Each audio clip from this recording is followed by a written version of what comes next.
On that, Zimmerman told cops time and time again that Trayvon punched him many times, pummeled him, slammed his head against the concrete over and over. He thought his head was going to explode. We all remember that.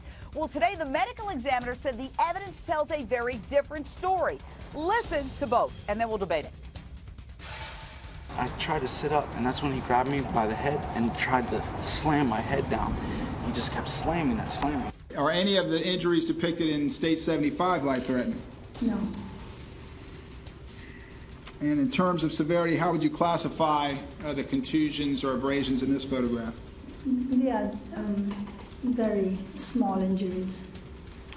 Could all the injuries exhibited in State 75 have come from a single blow? Yes, one impact against concrete, yes.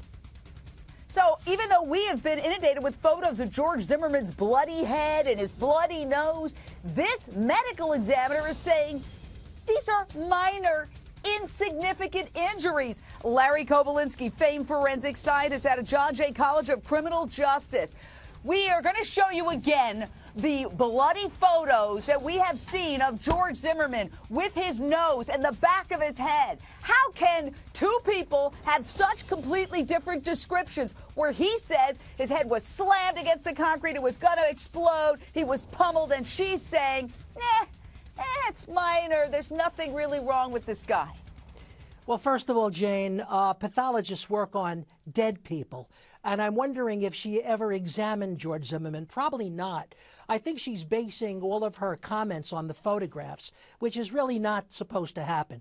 I think if there were a neurologist that examined George Zimmerman, he would have asked for radiographic evidence that there wasn't any more serious injury. And it looks to me like these lacerations on the head, this what we call blunt trauma, did not arise from one impact. It looks to me like there are multiple impacts. And let me just tell you that although they appear to be superficial, one can have what looks like something like superficial trauma, but in fact, there is deeper injury. Subdural hematomas, for example, can occur, they can lead to death.